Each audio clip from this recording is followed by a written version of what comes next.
Hi guys, welcome back to Swathra kitchen. Today recipe dhaba style egg keema curry. Roti chapati పుల్కాల్లోకి చిటికలో చేసేసుకోవచ్చు ఈ కర్రీని.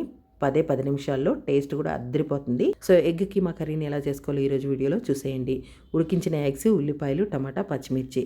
గ్యాస్ మీద ఒక ప్యాన్ పెట్టి అందులోకి 100 గ్రామ్స్ ఆయిల్ వేసుకొని, ఆయిల్ వేడెక్కిన తర్వాత 3 ఆనియన్స్ని సన్నగా కట్ చేసినవి వేసుకొని 10 నిమిషాలు ఫ్రై చేసుకోండి. తర్వాత ఇందులోకి 2 పచ్చిమిర్చిని సన్నగా కట్ చేసినవి, 4 వెల్లుల్లి రెబ్బల్ని సన్నగా కట్ చేసినవి వేసుకొని ఉల్లిపాయని ఎర్రగా వేపుకోండి.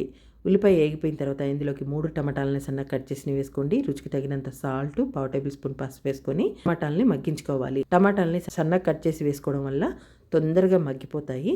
సో టమాటా మగ్గిపోయిన తర్వాత ఇందులోకి 1/2 టేబుల్ స్పూన్ గరం మసాలా, తగినంత కారము, 1/2 టేబుల్ స్పూన్ జీరా పౌడరు, 1 టేబుల్ స్పూన్ ధనియాల పొడి వేసుకొని ఒక 2 నిమిషాలు కలపండి. తర్వాత ఇందులోకి చిన్న కప్పు వాటర్ వేసుకొని ఉడికించండి. ఇది కొంచెం ఉడికేటప్పుడు ఇందులోకి ఉడికించిన ఎగ్స్ని గ్రేట్ చేసి వేసేసుకోండి, లేదంటే ముందుగానే తురుముకొని పెట్టుకోండి. సో ఈ 3 ఎగ్స్ని గ్రేట్ చేసి వేసేసుకున్న తర్వాత ఒక 2 నిమిషాలు కలిపి ఇందులోకి ఇప్పుడు సన్నగా కట్ చేసిన కొత్తిమీర కూడా వేసేసుకొని ఒకసారి కలిపి గ్యాస్ ఆఫ్ చేసేసుకోండి. సో అంతేనండి, dhaba style egg keema curry అయితే రెడీ అయిపోయింది. వేడివేడిగా రోటీ చపాతీ పుల్కాల్లోకి సర్వ్ చేసుకోండి. సో టేస్ట్ అద్దరిపోతుంది. ఒకసారి తింటే మీరు కూడా ఫేవరెట్ అయిపోతారు. చిటికలో చేసేసుకోవచ్చు. సో ఇంత టేస్టీగా ఉండే ఎగ్ కీమా కర్రీని మీకు తినాలనిపిస్తుందా? సో తప్పకుండా మీరు ట్రై చేసి మీకు ఎలా వచ్చిందో ఫీడ్బ్యాక్ ఇవ్వండి. వీడియో నచ్చితే లైక్ చేయండి, షేర్ చేయండి. Thanks for you watching.